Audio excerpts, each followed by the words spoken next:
안녕하세요. 이영민입니다. 자, 오늘도 저와 함께 오늘의 어법 문제 풀어보시겠습니다. 첫 번째 문장입니다. It seems that, 자, 뭐뭐인 것처럼 보입니다라는 뜻이었죠. it은 가주어였고요. that 뒤에가 진주어가 되겠는데요. 동물원들이 굉장히 노력을 하고 있고 애쓰고 있는 것처럼 보인다. 무엇을? 그들의 목표를 성취하는 것을인데 그 목표가 어떤 목표냐면 to educate and to conserve, 즉 교육하는 거하고 그 다음 보전하는 거하고 이 두 가지의 목표를 달성하기 위해서 굉장히 애쓰고 있는 것처럼 보인다. 자, 하지만 in the process, 그 과정에서, 자, 지금 주어가 없죠? 바로 이제 zoos, 동물원들인데 동물원들이 are harming, 해를 끼치고 있는 것이죠. 누구에게? 동물들에게. 한 다음에 themselves 나와 있는데 이것은 재귀 대명사라고 합니다. 이 재귀 대명사는 용법이 두 가지가 있습니다. 첫 번째는 재귀 용법이라고 해서 주어와 목적어가 같을 때 목적어 자리에 배치하는 것을 재귀 대명사라고 하고요. 두 번째는 강조 용법이라고 해서 이 말 그대로 강조 용법입니다. 문장에 지정된 위치는 없고요. 아무데나 그냥 땅 찍어가지고 뭐 강조를 해주고 있는데 지금 같은 경우에도 동물원들이 애쓰고 있다. 즉 보존을 하기 위해서나 또는 뭐 교육을 하기 위한 이런 것들의 목표를 달성하기 위해 애쓰고 있으나 그 과정에서 그들 스스로가 동물에게 해를 끼치고 있다라고 해서 지금은 강조 용법으로 이용된 themselves입니다. 다음 문장입니다. What is the solution then? 그렇다면 해결책은 무엇일까요? 라고 지금 필자가 화두를 던지고 있죠. 자, 한 가지 해결책은 is to 뭐냐면 have habitat preserves 했는데 어떤 그 동물 보전 지역 이것을 가지는 것이죠. 자, 그런데 그게 어떤 곳이냐면 이라고 해서 관계 부사가 꾸며주고 있는데 관계 부사 뒤에는 무슨 문장이 오죠? 완전 문장이 오죠. 그래서 뒤에 보시니까 Wild animals live 일형식 동사로 이용했고요. 즉 야생 동물들이 사는데 무엇을 가지고 살아간다? The least 최소한의 가능한 인간의 간섭이라고 지금 나와 있습니다. 즉 그 중에 첫 번째 해결책은 야생 동물들이 가능한 한 최소의 인간의 간섭을 받으며 살아갈 수 있는 그러한 동물 보존지, 서식 보존지를 가지는 것, 이것이 바로 첫 번째 해결책이 아니겠느냐라고 지금 써주고 있는 겁니다. 자, 만약에 한 다음에 if 나왔죠. 우리 요 전번 문제에서 가정법의 시제를 좀 봤었는데요. 만약에 돈 그리고 expertise 전문 지식 이게 어떤 거냐면 하고 지금 꾸며주고 있습니다. 대시 관계 대명사인데요. 자, 그래서 동물원들이 오늘날 사용을 하고 있어요. 자, using 동사의 목적어가 지금 be using이니까 use 동사의 목적어 없으니까 대신 목적격 관계 대명사고요. 그러면 using today까지를 묶어서 앞에 있는 money와 expertise를 꾸민다고 봤을 때 아직 if절, 즉 조건절의 동사는 발생하지 않았습니다. 자, 그래서 동사가 나왔는데 were redirected, 즉 방향이 재설정되어진다면 이렇게 지금 나와 있습니다. 여기 지금 수동태가 나와 있지만 비동사가 과거형으로서 were 나와 있죠. 가정법 과거일 때에는 조건절에 비동사가 나왔을 때 인칭과 상관없이 were를 쓴다는 점 알고 계시죠? 지금은 가정법 과거라고 지금 판단이 되어지고 있습니다. 그러면 주절에서 조동사 플러스 동사 원형만 확인하시면 되겠네요. 자, 다시 가서 그러면 지금 오늘날 우리 동물원들이 사용을 하고 있는 돈과 전문 지식 등이 어느 쪽으로 habitat preservation and management, 그러니까 서식지 보존과 관리라는 쪽으로 방향이 재설정되어졌다면 이라고 해서 가정법 과거를 썼습니다. 자, 주절의 동사 시제를 확인하시겠습니다. 우리는 한 다음에 밑줄이었죠. 조동사 플러스 동사 원형으로 알맞게 자리를 잡았습니다. 그래서 같지 않았을 텐데 무엇을요? The problems, 문제인데요. 무슨 문제냐면 having to conserve species, 즉 어떤 동물의 종류들을 보존해야만 하는 그러한 문제를 갖지 않았을 텐데, 자, 이제 그 동물들을 꾸며주고 있습니다. 소유격 관계 대명사가 나와 있죠. 그 동물들이 어떤 동물들이냐면 그 동물들의 natural homes, 자연적인 서식지가 have disappeared, 사라진 것이죠. 자, 여기엔 왜 밑줄이었을까요?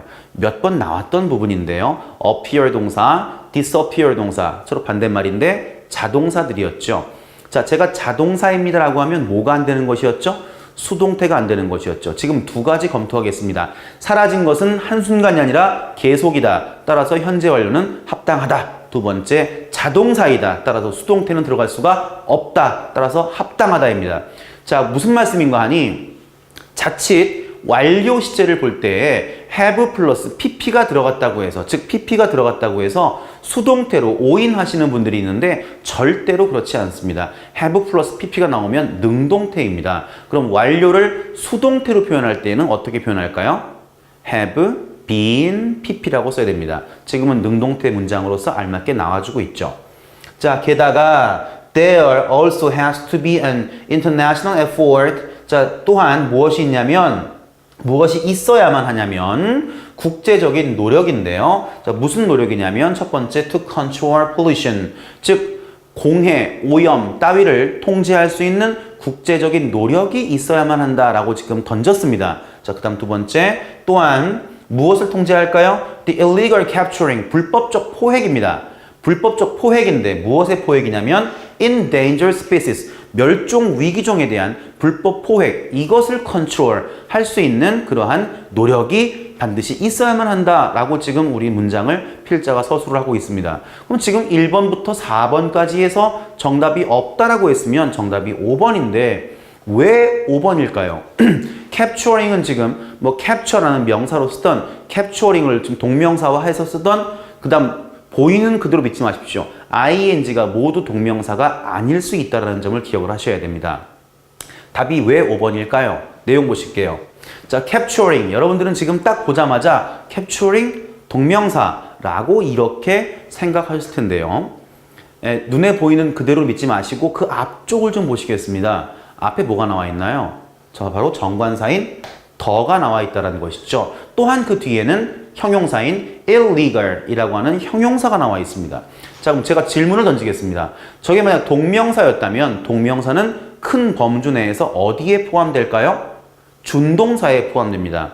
그렇다면 준동사는 꾸며주는 요소가 형용사였던가요? 아니죠. 준동사는 아무리 문장 내에서 명사로 이용이 될지라도 품사적인 성격이 동사의 뿌리를 가지고 있기 때문에 반드시 부사가 꾸며야 되는 겁니다.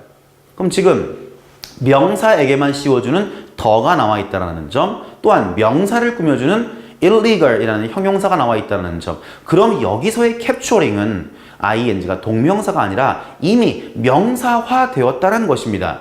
자, 그렇다면 여기서 2차적인 질문입니다. 지금 뒤쪽에 endangered species라고 하는 목적어가 지금 발생하고 있는데요. 자, 목적어가 나올 수 있는 경우의 수, 즉 목적어의 종류는 과연 몇 개일까요? 여러분들 지금 간접 목적어와 직접 목적어라고 사형식에 대해서만 생각하시면 잘못된 접근이시고요. 제가 분명 목적어를 가져갈 수 있는 요소를 3가지로 정리를 해드렸습니다. 죄송합니다. 첫 번째, 문장 내에 동사, 수로동사 또는 정동사라고 하는데 그 정동사가 타동사일 때에는 뒤에 목적어를 가져갈 수 있죠. 아니, 가져가야 하죠. 두 번째, 준동사의 경우도 동사의 성격을 유지하니까 타동사를 바탕으로 하고 있다면 뒤에 목적어를 반드시 가져가야 되죠. 세 번째, 전치사 뒷자리에는 반드시 명사가 나오는데 그 명사를 전치사의 목적어라고 불러주지요. 자, 그렇다면 명사한테 목적어가 있을까요? 명사한테는 목적어가 없습니다. 자, 그래서 지금 오류입니다. 그럼 지금 이 capturing을 형태를 바꿀 수는 없고 한 단어를 추가하시면 되는데 어디에 무엇을 집어넣으면 될까요? 바로 capturing 뒤에 전치사 of를 집어넣으시면 되겠습니다.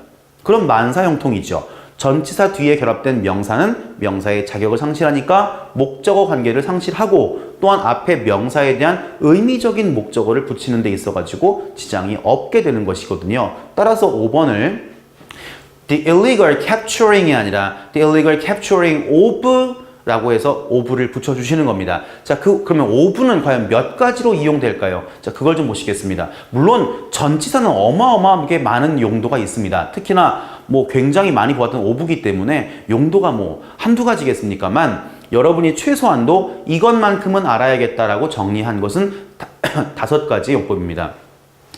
제가 지금 환절기라 전 감기가 걸려서 또한 지금 내신 대비 때문에 좀 자꾸 기침이 나오고 있는데 좀 양해 부탁드리겠습니다. 자, 전치사 오브는 밑에 있는 5개 정도는 반드시 기억을 하셔야겠습니다. 첫 번째는 소유격 또는 이중 소유격이라고 해서 오브를 중심으로 앞뒤에 명사가 배치가 되고 이럴 때에는 뒤에서 넘어옵니다. 그래서 B의 A 형태를 택해주게 되죠. 첫 번째 예문 보시면 walking along the street, 길을 걸어가다가 내가 만났어요. 자, 누구를 만났냐면 a friend of mine, 내 친구 한 명을 만났습니다. 라고 해서 지금은 이중 소유격이 사용되고 있죠. 명사를 한정사가 꾸밀 때에는 앞에 직접적인 소유격이 붙을 수가 없습니다. 즉, 지금은 관사인 어가 한정사로서 뒤에 있는 friend를 꾸미니까 my a friend 이런 말은 될 수가 없단 말이죠. 그래서 a friend of mine 이라고 지금 이중 소유격을 지금 걸어주고 있습니다. 두 번째는 동격입니다. I have a dream of being the president of Korea. 저는 한국의 대통령이 된다 라고 하는 바로 그런 꿈, 그 꿈을 내가 가지고 있습니다 라고 해서 of를 중심으로 앞에 명사와 뒤에 명사, 즉 된다는 것이 뭐가 되는 것? 한국의 대통령이 되는 것이 바로 무엇이냐면 내 꿈이고 내 꿈은 되는 것이라고 두 개가 동격 관계를 형성해주고 있죠. 세 번째는 of 플러스 명사가 형용사로 이용될 수가 있습니다. 자, he is a man of importance라고 해서 of importance라는 명사가 붙어서 이만큼이 앞에 있는 man을 꾸며줍니다. 즉, 바꿔 말하면 이 문장은 원래 어떤 문장이었냐면 he is an important man 이었다가 이렇게 바꿔서 준 것이죠. He is a man of importance라고 지금 바꿔준 것입니다.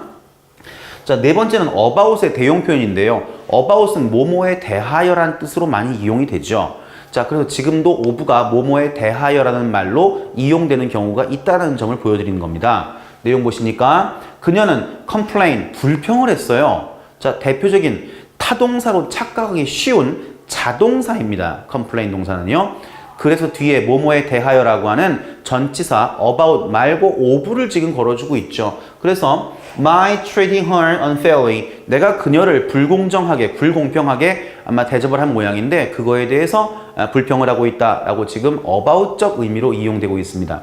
마지막 문장, 바로 오늘 정답이었죠. 명사한테는 목적어가 들어갈 수가 없는데 의미적으로 또 목적어를 또 써야 하는 경우가 발생을 하게 됩니다. 자, 그럴 때 보시면 자, UN은 is checking the spread of nuclear weapons라고 해서 지금 보시면 spread가 지금 명사로 확산이라고 지금 이용이 되었습니다. 확산이라는 명사 뒤에 목적어가 들어갈 수는 없죠. 하지만 의미적으로 뭐의 확산이야? 라고 해서 앞에 있는 명사에 어떤 목적어를 집어넣을 수가 있는 것이거든요. 그래서 이럴 때에는 바로 핵무기, 바로 그것의 확산인데 확산의 의미적인 목적어가 핵무기였거든요. 이것을 지금 금지하고 있는 중이다 라고 해서 지금은 바로 앞에 있는 이 spread라는 명사에 대한 의미적인 목적어를 이끌어 줄 때에 명사한테는 목적어가 들어갈 수가 없기 때문에 전치사 of를 같이 걸어주는 경우를 보실 수 있는 겁니다.